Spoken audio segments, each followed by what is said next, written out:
Chers amis de KTO, bonjour et bienvenue si vous nous rejoignez pour suivre en direct depuis la salle Paul VI notre rendez-vous du mercredi avec le Saint-Père pour l'audience générale.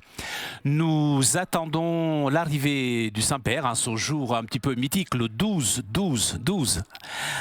Nous attendons donc l'arrivée du Saint-Père d'ici quelques instants.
Le Saint-Père ouvre cette audience que le Saint-Père introduira par le signe de la croix et les salutations liturgiques.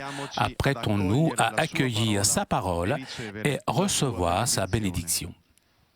In nomine Patris et Filii et Spiritus Sancti. Amen. Pax vobis.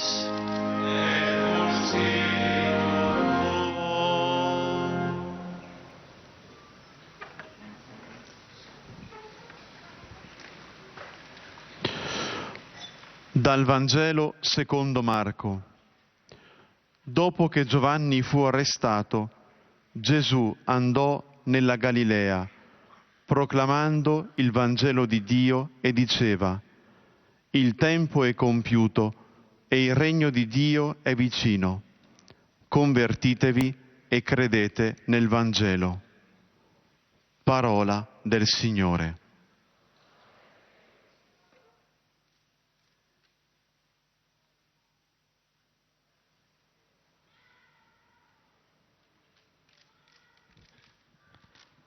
De l'Évangile selon saint Marc.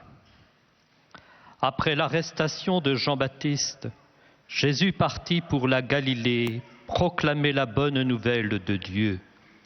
Il disait: les temps sont accomplis, le règne de Dieu est tout proche. Convertissez-vous et croyez à la bonne nouvelle. Parole du Seigneur. Nous rendons grâce à Dieu.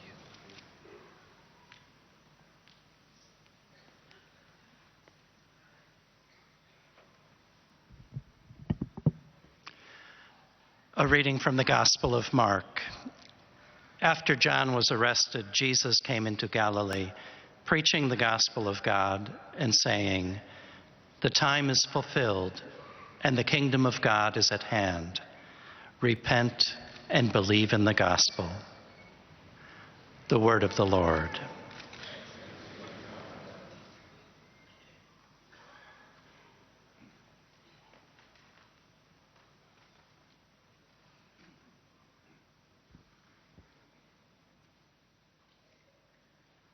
Lesung aus dem Evangelium nach Markus. Nachdem man Johannes ins Gefängnis geworfen hatte, ging Jesus wieder nach Galiläa. Er verkündete das Evangelium Gottes und sprach: Die Zeit ist erfüllt, das Reich Gottes ist nahe. Kehrt um und glaubt an das Evangelium. Wort des lebendigen Gottes.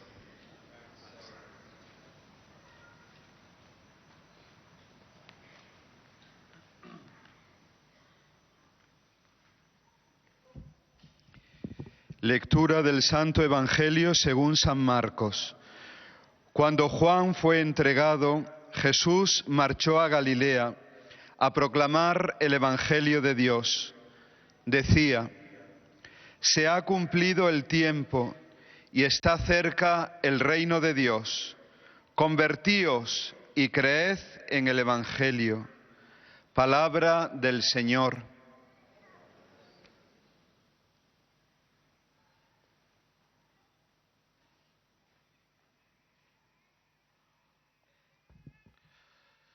Leitura do Santo Evangelho segundo São Marcos. Depois que João Batista foi preso, Jesus foi para a Galiléia pregando o Evangelho de Deus, dizendo: o tempo já se completou e o reino de Deus está próximo. Convertei-vos e crede no Evangelho. Palavra da salvação.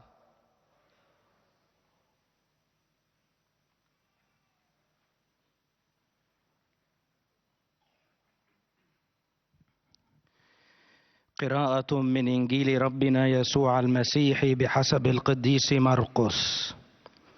وبعد اعتقال يوحنا جاء يسوع إلى الجليل يعلن بشارة الله فيقول: تم الزمان واقترب ملكوت الله فتوبوا وآمنوا بالبشارة.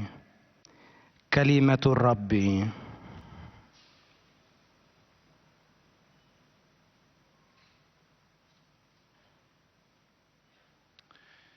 Z Ewangelii według świętego Marka. Gdy Jan został uwięziony, Jezus przyszedł do Galilei i głosił Ewangelię Bożą. Mówił: czas się wypełnił i bliskie jest Królestwo Boże. Nawracajcie się i wierzcie w Ewangelię. Oto słowo Pańskie.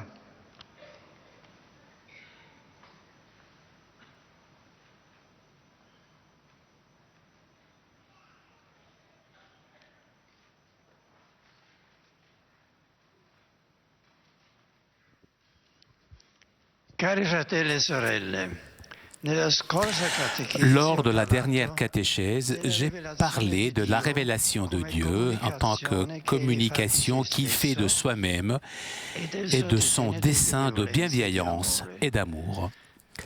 Cette révélation de Dieu s'intègre dans le temps et dans l'histoire des hommes, histoire qui devient le lieu où nous pouvons constater l'action de Dieu au profit de l'humanité. Il nous rejoint en ce qui pour nous est plus familier et facile à vérifier, puisque c'est notre quotidien sans lequel nous ne pourrions pas nous comprendre. L'évangéliste Saint Marc, nous l'avons entendu, dit dans des mots clairs les moments du début de la prédication de Jésus. Les temps sont accomplis, le règne de Dieu est tout proche. Ce qui illumine et donne un sens à l'histoire du monde et de l'homme commence à briller dans la grotte de Bethléem. C'est le mystère que nous pourrons contempler dans quelques jours à Noël, c'est-à-dire le salut qui se réalise dans le Christ. En Jésus de Nazareth, Dieu manifeste son visage et demande la décision de l'homme de le reconnaître et de le suivre. La révélation de Dieu dans l'histoire pour entrer en rapport de dialogue, d'amour avec l'homme, donne un sens nouveau à tout le chemin de l'humanité. L'histoire, ce n'est pas une succession de siècles, d'années et de jours, mais c'est le temps d'une présence qui lui donne une signification pleine et qui l'ouvre à une espérance solide. Où pouvons-nous lire les étapes de cette révélation de Dieu? Les Saintes Écritures sont le lieu privilégié pour découvrir les événements de ce chemin. Et je voudrais encore une fois vous inviter, vous tous, en cette année de la foi, à prendre plus souvent entre vos mains la Bible pour la lire, la méditer et prêter une plus grande attention aux lectures de la messe du dimanche. Et tout cela qui constitue donc un élément précieux pour notre foi. En lisant l'Ancien Testament, nous pouvons voir que les interventions de Dieu dans l'histoire du peuple qu'il a choisi et avec lequel il a une alliance. Ce ne sont pas des événements qui passent et qui sont oubliés, mais ils deviennent mémoire, constituent donc ensemble l'histoire du salut, gardée vive dans la conscience du peuple d'Israël par la célébration des événements salvifiques. Et donc, dans le livre d'Exode, le Seigneur dit à Mosée de célébrer le grand moment de la libération de l'esclavage d'Égypte, la Pâque juive, avec ces paroles. Ce jour-là sera pour vous un mémorial. Vous en ferez pour le Seigneur une fête de pèlerinage. C'est une loi perpétuelle, d'âge en âge, vous le fêterez. Pour le peuple d'Israël, rappeler ce que Dieu a œuvré devient une sorte d'impératif constant, afin que le passage du temps soit marqué par l'histoire vivante des événements passés, qui forment de nouveau l'histoire et restent présents donc. Dans le livre du Deutéronome, Moïse s'adresse au peuple en disant « Mais garde-toi de jamais oublier ce que tes yeux ont vu. Ne te laisse pas sortir de ton cœur un seul jour. Enseigne-le à tes fils et aux fils de tes fils. » Et donc, cela nous dit à nous, garde-toi d'oublier les choses que Dieu a fait pour nous. La foi est alimentée par la découverte et par la mémoire du Dieu toujours fidèle qui guide l'histoire et qui constitue un fondement sûr et stable sur lequel pouvoir appuyer, fonder sa propre vie. Même le chant du Magnificat que la Vierge Marie élève à Dieu est un exemple de cette histoire du salut, de cette mémoire qui présente l'action de Dieu. Marie, dans le Magnificat, exalte l'action miséricordieuse de Dieu dans le chemin concret de son peuple. La fidélité aux promesses d'alliance faites à Abraham et à sa descendance. Et tout cela est mémoire vive de la présence divine qui ne manque jamais. Pour Israël, l'Exode est l'élément historique central où Dieu révèle son action puissante. Dieu libère les Israéliens de l'esclavage d'Égypte afin qu'ils puissent se retourner dans la terre promise et l'adorer comme l'unique et véritable Seigneur. Israël ne se met pas en marche pour être un peuple comme les autres, pour avoir eux aussi une indépendance, mais pour servir Dieu dans le culte et dans la vie, pour créer un lieu présent où l'homme est obéissant à Dieu, où Dieu est présent et adoré dans le monde. Et naturellement, et le témoigner donc au milieu des autres peuples. La célébration de cet événement, ça veut dire le rendre présent, actuel, afin que l'œuvre de Dieu ne manquera jamais. Il garde sa foi à son dessein de libération et continue de le poursuivre, afin que l'homme puisse le reconnaître et servir son Seigneur et répondre avec foi et amour à son action. Dieu donc se révèle soi-même non seulement dans l'acte de la création, mais aussi en rentrant dans notre histoire, dans l'histoire d'un petit peuple qui n'était ni plus nombreux ni le plus fort. Et cette révélation de Dieu qui avance dans l'histoire culmine en Jésus-Christ. Dieu, le Logos, la parole créatrice qui est à l'origine du monde, s'est incarné en Jésus et a montré le véritable visage de Dieu. En Jésus se réalise toute promesse. En lui culmine l'histoire de Dieu avec l'humanité. Lorsque nous lisons le récit des deux disciples en marche vers Emmaüs, raconté par saint Luc, nous voyons comment devient évidente que la personne du Christ illumine l'Ancien Testament, toute l'histoire de salut, et montre le grand dessein unitaire des deux testaments. Montre donc le chemin de sa unicité. Jésus, en effet, explique aux deux voyageurs égarés et déçus d'être l'accomplissement de toute promesse. Et saint Luc dit, et en partant de Moïse et de tous les prophètes, il leur expliqua dans toute l'Écriture ce qui le concernait.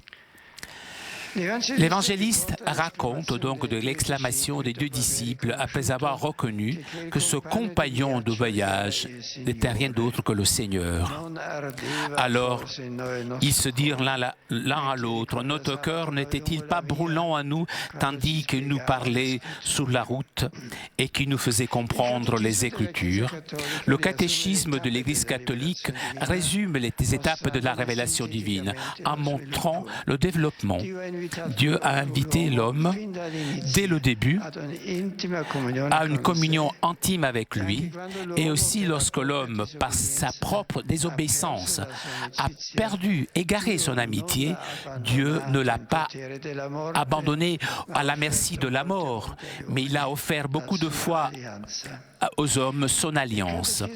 Le catéchisme parcourt le chemin de Dieu avec l'homme depuis l'alliance avec Noé, après le déluge, à l'appel d'Abraham de sortir de sa terre pour le rendre père d'une multitude de peuples. Dieu forme Israël comme son peuple par l'événement de l'Exode, l'alliance du Sinaï et le don par Moïse de la loi pour être reconnu et servi comme l'unique Dieu vivant et véritable.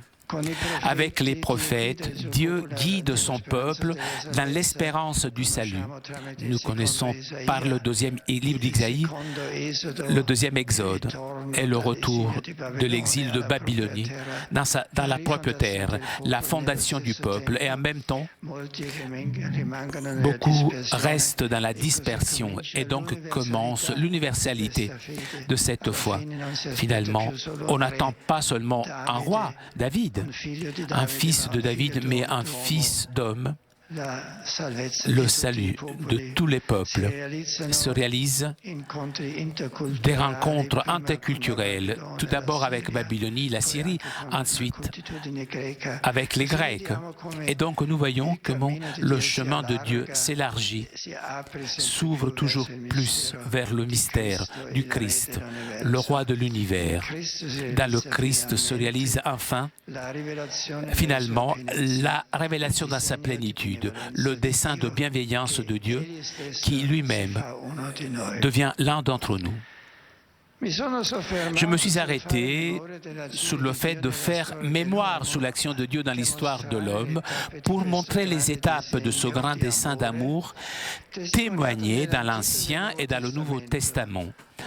Un dessein unique de salut adressé à toute l'humanité, petit à petit révélé et réalisé par la puissance de Dieu, où Dieu agit toujours et réagit donc aux réponses de l'homme. Cela est fondamental pour le chemin de la foi.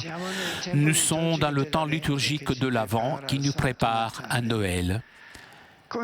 Nous le savons, le mot « avin » signifie « venue, présence », anciennement indiquait justement l'arrivée du roi ou de l'empereur dans une province. Pour nous, les chrétiens, ce mot veut montrer une réalité merveilleuse, bouleversante. Dieu même a franchi son ciel, il s'est penché sur l'homme, il a fait une alliance avec lui, rentrant dans l'histoire d'un peuple. Lui, le roi, qui est descendu dans cette pauvre province qui est la terre, et il nous a donné sa visite, en prenant notre chair, en devenant un homme comme nous. L'Avent nous invite à parcourir le chemin de cette présence et nous rappelle toujours de nouveau que Dieu n'est pas absent du monde, il ne nous a pas abandonnés à nous-mêmes. Il vient à notre rencontre de différentes façons que nous devons apprendre à discerner. Et nous aussi, avec notre foi, notre espérance et notre charité, nous sommes appelés chaque jour à voir et à témoigner cette présence dans un monde souvent superficiel et distrait et faire briller dans notre vie la lumière qui a illuminé la grotte de Bethléem. Merci.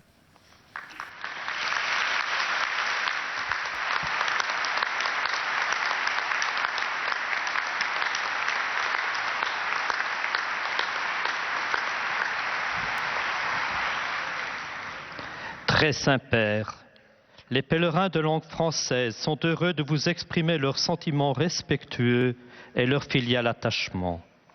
Ils vous assurent de leur prière pour votre personne et pour votre ministère de successeur de Pierre. À la fin de cette audience, nous chanterons le Notre Père en latin, puis le Saint-Père donnera la bénédiction apostolique. Il l'accorde aussi à toutes les personnes qui vous sont chères, spécialement aux enfants, aux malades et aux personnes qui sont dans l'épreuve. Il bénira également les chapelets et les autres objets de dévotion que vous avez apportés à cette intention.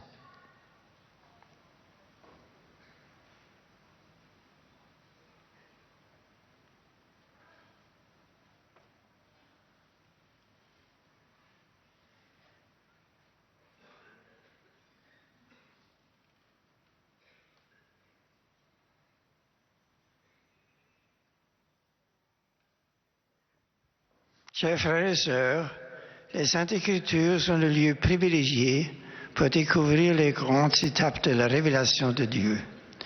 Dans l'Ancien Testament, le peuple de l'Alliance célèbre les interventions de Dieu comme des événements salvifiques. Sa foi est alimentée par la découverte et par la vive mémoire de Dieu, toujours fidèle et miséricordieux. Israël se distingue des autres peuples en servant Dieu par le culte et la vie, en témoignant de lui comme celui qui se révèle dans son histoire. Cette révélation culmine dans l'incarnation de la parole créatrice qui est à l'origine du monde, Jésus-Christ, le sommet du dessein de bienveillance de Dieu. Sa personne illumine l'Ancien Testament et toute l'histoire du salut. L'histoire est désormais le temps de la présence de Dieu qui manifeste son visage en Jésus et demande à l'homme de le reconnaître et de le suivre. En lui se réalise la nouvelle alliance destinée à tous les hommes, le grand dessein d'amour témoigné dans l'Ancien et le Nouveau Testament. L'Avent nous invite à parcourir de nouveau l'itinéraire de la présence de Dieu dans l'histoire de l'humanité. Il nous rappelle que Dieu n'est pas absent du monde et ne nous abandonne pas à nous-mêmes. Du ciel, il s'est penché sur nous. Il vient nous rencontrer, témoignant de sa présence et faisant resplendir dans notre vie la lumière qui a illuminé la grotte de Bethléem. Je salue avec joie les pèlerins francophones. En cette année de la foi, je vous invite à prendre en main la Bible pour la lire et la méditer. Prêtez aussi une plus grande attention à la lecture du dimanche pour nourrir votre foi et rester fidèle à l'alliance Que Dieu soit avec chaque baptisé. Bon pèlerinage.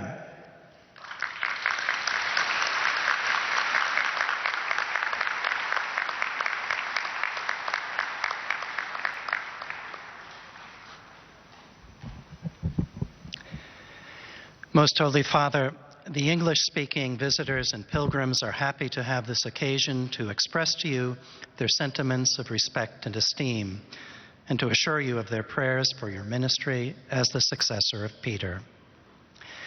At the end of the audience, His Holiness will lead us in singing the Our Father in Latin. He will then impart his apostolic blessing, which he willingly extends to the members of your families at home. His Holiness also intends to bless any religious articles you may have brought for this purpose, and in a special way, his blessing goes to your children and to your loved ones who are sick.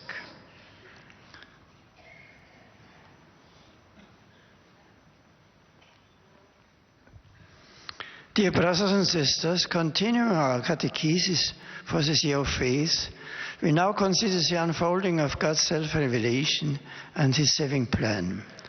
The scriptures show us its development in the history of Israel, especially in the events of the Exodus and the establishment of the covenant.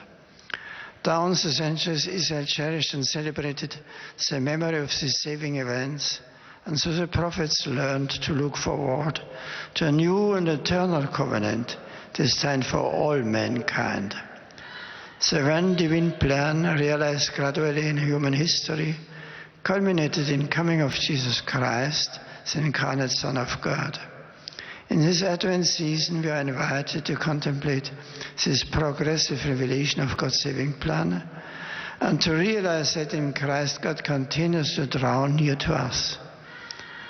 Amidst these distractions and superficiality of our world, may we learn in faith, hope, and love to recognize and bear witness to His presence, radiating in our lives the light and joy which fills the stable of Bethlehem. I offer a cordial welcome to the newly professed Sisters of the Missionaries of Charity.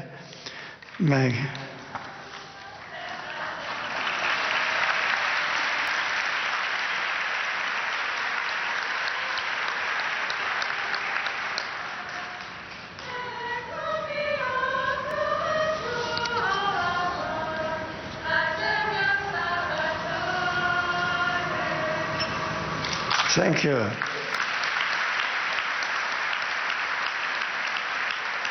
My greeting also goes to the group of visitors from Oklahoma Wesleyan University. Upon all things speaking pilgrims present to this audience, I invoke God's blessings of joy and peace.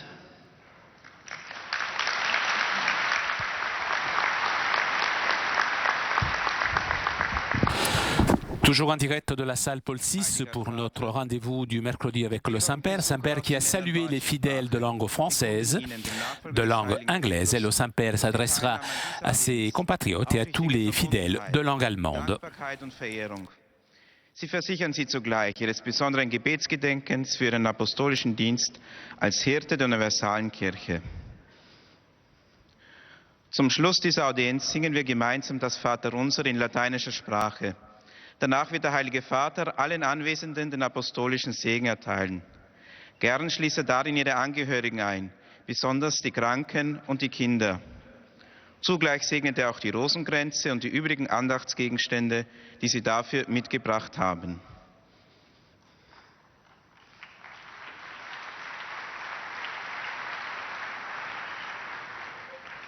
Liebe Brüder und Schwestern, Gott hat sich nicht nur in der Schöpfung offenbart, er ist in unsere Geschichte hereingetreten. Er offenbart sich in Zeit und Geschichte. Die Geschichte ist der Ort, an dem wir Gottes Handeln für die Menschheit erkennen können, wo sich der große Plan der Liebe Gottes Schritt um Schritt vor unseren Augen erfüllt. Die Gegenwart Gottes gibt der Geschichte Sinn und Fülle. In der Heiligen Schrift finden wir die Etappen dieses Weges Gottes mit den Menschen, die Stufen der Offenbarung Gottes. Sie zeigt uns, dass Gott von Anfang an sich erkennen lässt, den Menschen seine Gemeinschaft anbietet und ihn auch im Sündenfall nicht verlässt. Gott schließt einen Bund mit Noe, er wählt Abraham und formt sich sein Volk durch die Befreiung aus Ägypten, den Bundesschluss am Sinai und die Gabe des Gesetzes. Durch die Propheten leitet der Herr sein Volk durch die Geschichte und weitet den Horizont aus, immer mehr zur Erwartung eines neuen und ewigen Bundes für alle Menschen. Das Eingreifen Gottes in die Geschichte seines Volkes wird zu einem Gedächtnis und bildet zusammen die Gesamtgeschichte des Heils. Der Glaube wird genährt von der Entdeckung und vom Gedächtnis, dass Gott treu ist, die Geschichte lenkt und den festen Grund bildet, auf dem wir unser Leben bauen können. Das feiernde Gedenken der Ereignisse macht sie gegenwärtig, denn Gottes mächtiges Wirken geht weiter. In der Liturgie geht es darum, uns vor der Gedächtnislosigkeit zu bewahren, vor dem Vergessen dafür, was Gott in der Geschichte getan hat, es ins Gedächtnis und so neu in die Gegenwart zu heben und so zur Begegnung mit ihm zu führen. Die Selbstoffenbarung Gottes gipfelt in Christus. Das schöpferische Wort, das die Welt geschaffen hat, hat in Jesus Christus das Menschsein angenommen und uns Gottes Gesicht gezeigt. Jesus Christus ist der Höhepunkt der Geschichte Gottes mit den Menschen, der Erfüllung seines ewigen Heilsplanes. Gern heiße ich alle Pilger und Besucher deutscher Sprache willkommen. Die Zeit des Advents lädt uns neu ein, Gottes Handeln in der Geschichte zu betrachten, der Gedächtnislosigkeit entgegenzuwirken, wachsam zu werden für die Zeichen der Gegenwart Gottes, für sein Mitsein mit uns.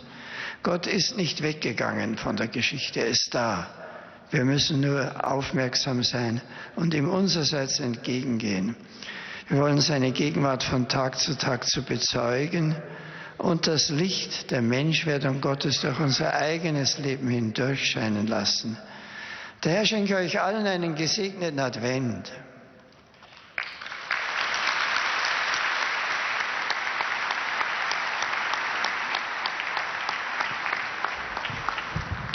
Santo Padre, los visitantes y peregrinos de lengua española que participan en esta audiencia. C'est au tour maintenant des fidèles de langue espagnole de saluer le Saint-Père.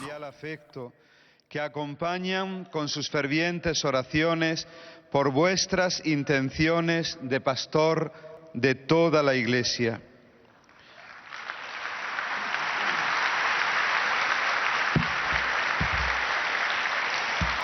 Al final de la audiencia se cantará el Padre Nuestro en latín. Después, el Santo Padre impartirá a todos los presentes la bendición apostólica que extiende complacido a sus familiares, especialmente a los niños, a los enfermos y a cuantos sufren.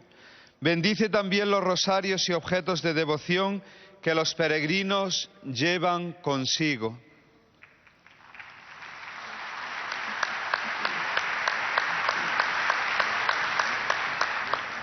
Queridos hermanos y hermanas, hoy quiero meditar sobre las etapas de la revelación que se nos muestran en las Escrituras y que tienen su culmen en el adviento de nuestro Señor según la carne. El Evangelio que hemos escuchado nos recuerda, se ha cumplido el tiempo, está cerca el reino de Dios. Desde Cristo la historia se ilumina, mostrándonos una presencia que le da significado y la abre a la esperanza. La palabra de Dios nos invita a hacer memoria de los hechos narrados en ella, a verlos como historia de la salvación. Son hechos que han transformado a Israel, lo han llamado a servir a Dios y a testimoniarlo en medio a los otros pueblos. Al celebrarlos, el pueblo los actualiza y los hace presentes. En el Catecismo de la Iglesia Católica podemos releer sintéticamente esas etapas para profundizar en el proyecto de salvación que Dios dirige a todos. Saludo cordialmente a los peregrinos de lengua española, en particular a los participantes en el Congreso Internacional promovido por la Pontificia Comisión para América Latina, así como a las autoridades civiles y eclesiásticas, a los numerosos fieles de Estado de Michoacán, México. Bienvenidos, que desde esa amada tierra han querido ofrecerme este hermoso Belén artesanal. Muchas gracias. Que Nuestra Señora de Guadalupe vele para la noble nación mexicana.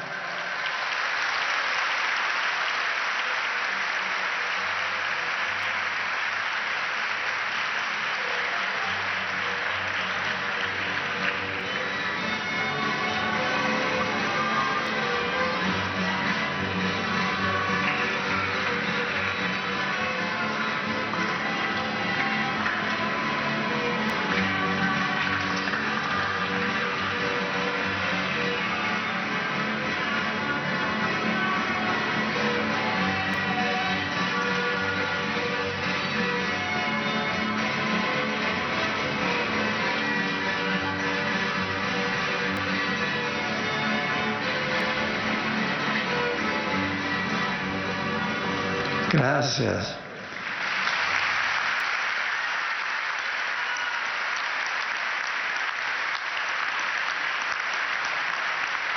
Y conceda unidad, justicia, concordia y paz. Dirijo también un afectuoso saludo a los demás grupos provenientes de España y otros países latinoamericanos. Exhorto a todos en este tiempo de Adviento a dedicarse a la lectura de la Biblia para recordar la obra de Dios en medio de su pueblo y testimoniar su presencia viva en el mundo. Muchas gracias.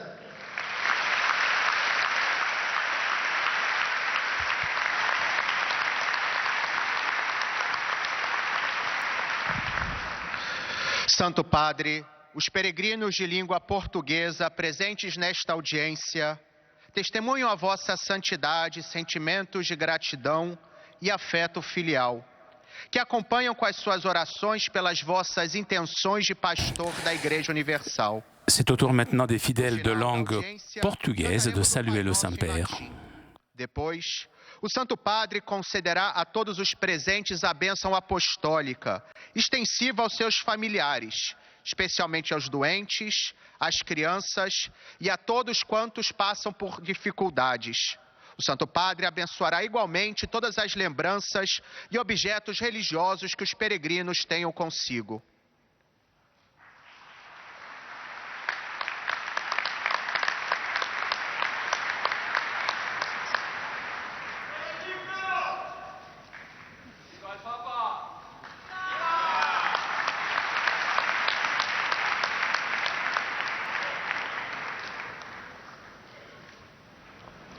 Queridos irmãos e irmãs, a revelação, a comunicação que Deus faz de si mesmo e do seu desígnio de benevolência e de amor, se insere no tempo e na história dos homens. A Sagrada Escritura ensina que Deus, desde o início, veio ao encontro do homem, chamando a uma íntima comunhão com Ele.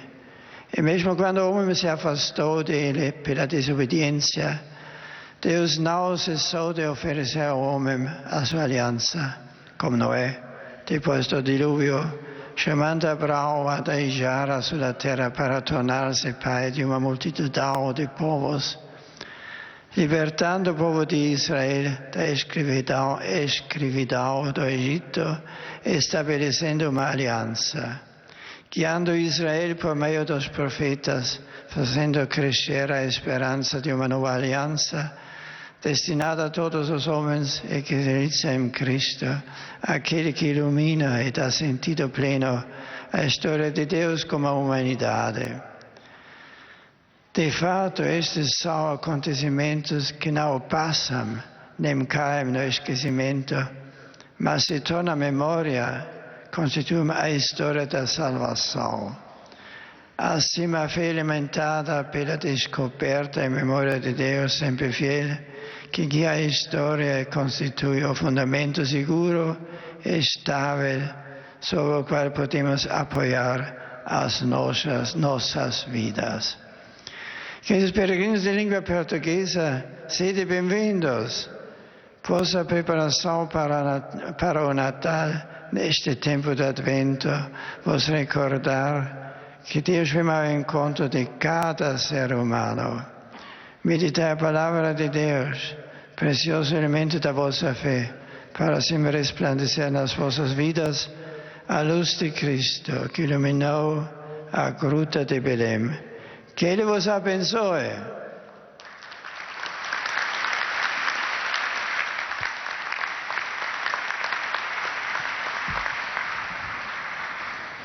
أيها الأب الأقدس يسر الحجاج الناطقين باللغة C'est au tour maintenant des fidèles de langue arabe de saluer le Saint-Père.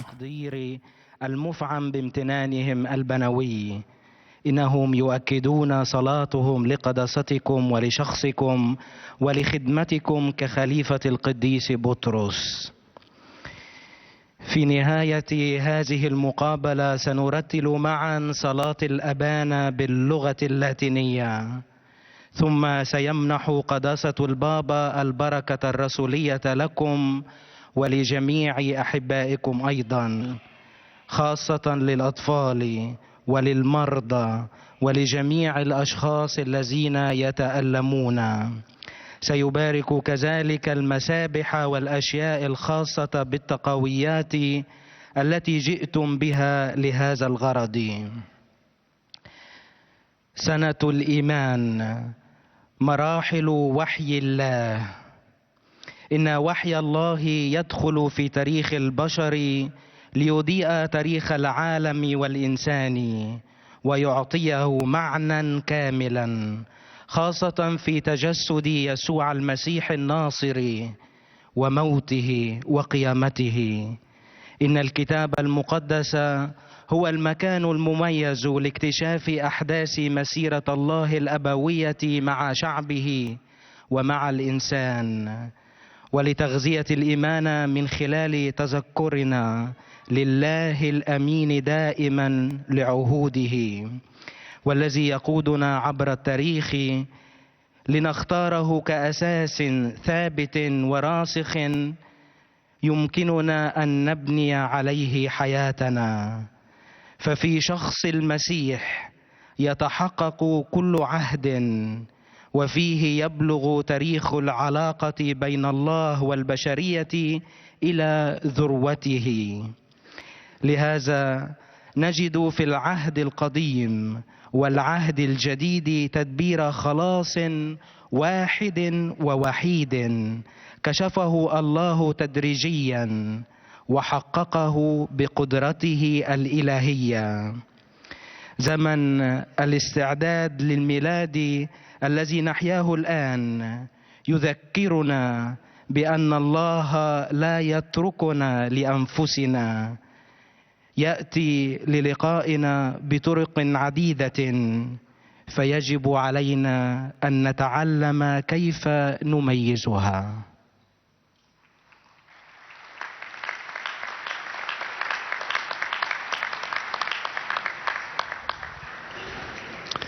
البابا يصلي من أجل جميع الناطقين العربية ليبارك الرب جميعكم.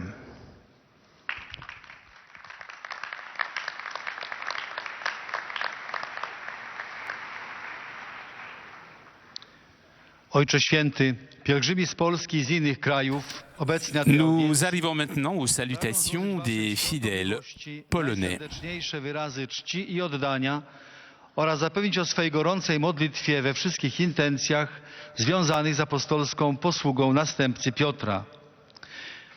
Na zakończenie audiencji zaśpiewamy wspólnie modlitwę Ojcze Nasz po łacinie.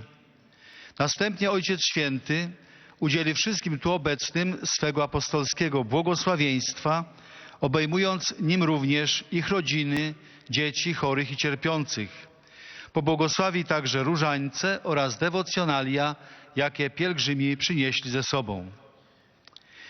Bracia i siostry, Ojciec Święty, kontynuując temat o Bożym objawieniu, przypomniał dzisiaj, że Bóg na przestrzeni dziejów wielokrotnie objawiał człowiekowi samego siebie, tajemnicę swej woli, plan zbawienia. Etapy objawienia możemy poznać dzięki lekturze ksiąg Starego i Nowego Testamentu, które upamiętniają zbawcze interwencje Boga, Jego działania w dziejach narodu wybranego i nowego ludu Bożego. Katechizm Kościoła katolickiego, mówiąc o etapach objawienia, przypomina, że Bóg, stwarzając człowieka, wezwał go do wewnętrznej komunii z sobą, a gdy człowiek przez nieposłuszeństwo utracił jego przyjaźń, Bóg nie pozostawił go pod władzą śmierci. Wielokrotnie zawierał przymierze z ludźmi przez Noego, Abrahama, Mojżesza. Objawił ludziom swoje prawo, pouczał przez proroków, pozwalał się poznać, dawał dowody swej miłości i miłosierdzia. W całej pełni objawił siebie, posyłając na ziemię swego Syna Jezusa Chrystusa, w którym ustanowił nowe i wieczne przymierze. On jest kulminacją objawienia i Bożego planu zbawienia.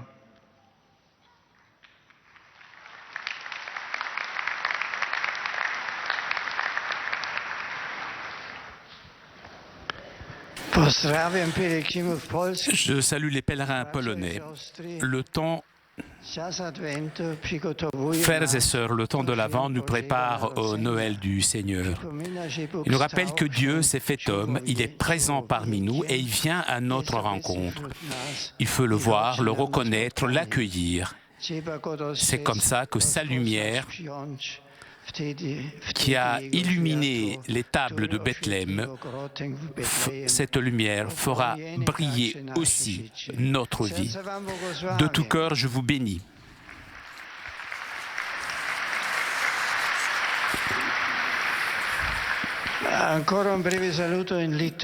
Des salutations en lituanien. Je salue les pèlerins de la Lituanie et tout particulièrement la rédaction et les lecteurs du mensuel catholique Artuma. Dans la attente joyeuse de Jésus que vient, que le Seigneur bénisse chacun d'entre vous et vos familles.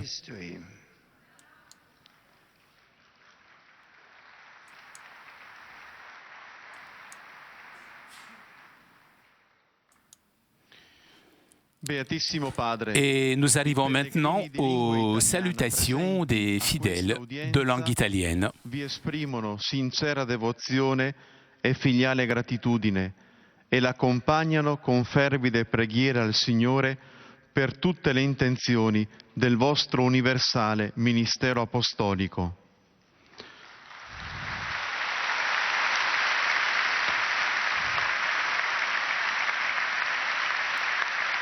A conclusione di questo incontro canteremo la preghiera del Padre nostro in latino. Terminato il canto, il Santo Padre impartirà ai presenti la benedizione apostolica, estensibile a tutte le persone care, in modo speciale ai bambini, ai malati, ai sofferenti, e benedirà anche le corone del rosario e gli oggetti di devozione che ciascuno porta con sé.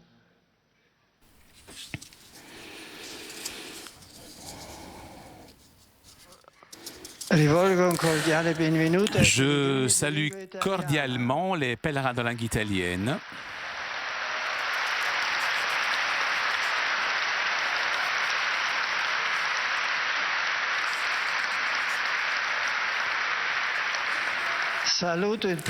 Et je salue tout particulièrement les religieux de l'Institut pontifical des missions étrangères et les artistes du 20e édition du concert de Noël organisé par la Fondation Don Bosco dans le monde. Chers frères, l'année de la foi, que l'année de la foi vous pousse à poursuivre dans la mission de porter à tous et dans tous les milieux l'évangile du salut. J'accueille avec joie les membres de l'AMFAS de Catane et je les encourage dans leur service auprès des personnes en difficulté. Un pensiero infine per i Je m'adresse maintenant aux jeunes, les malades et les jeunes mariés. Aujourd'hui, nous célébrons la mémoire de la Vierge de Guadeloupe, patronne des Amériques.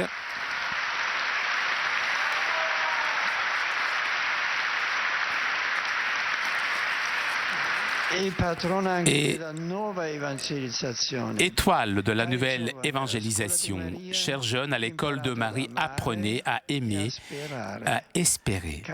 Vous, chers malades, que la Sainte Vierge vous accompagne et que vous réconforte dans la souffrance. Et vous, chers jeunes mariés, confiez à la Mère de Jésus votre chemin conjugal.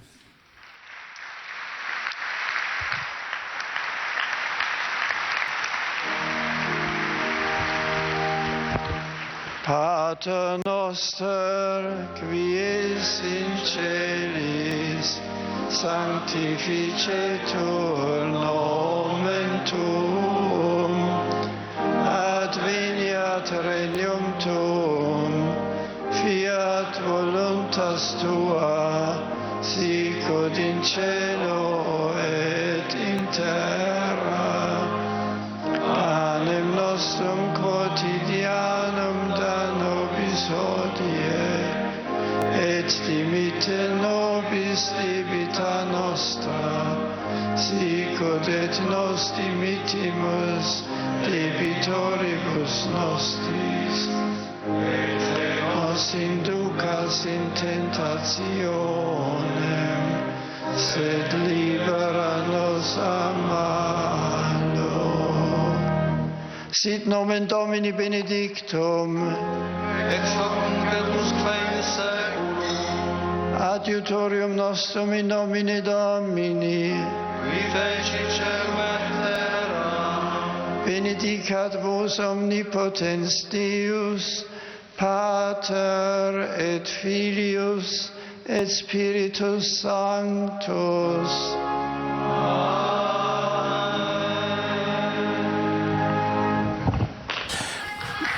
Chers amis, nous arrivons à la conclusion de notre liaison avec Rome. Avant de vous quitter, je voudrais vous rappeler le rendez-vous de dimanche prochain.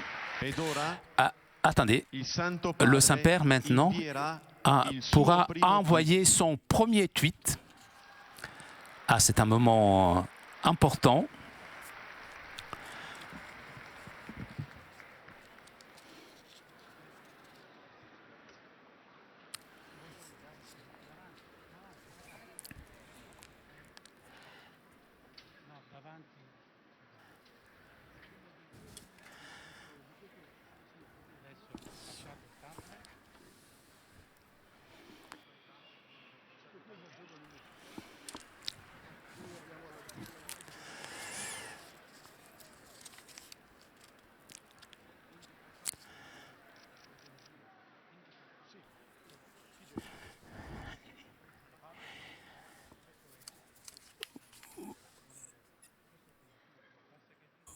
Voilà une tablette. Depuis cette tablette, le Saint-Père pourra envoyer son premier message, un Twitter.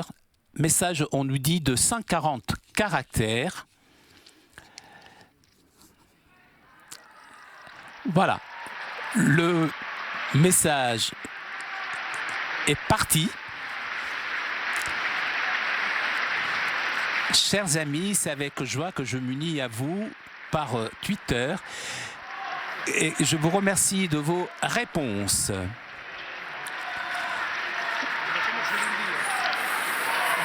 Voilà, désormais on pourra dialoguer avec le Saint-Père via Twitter. Bon, j'espère que le Saint-Père est plus à l'aise avec ces appareils que moi.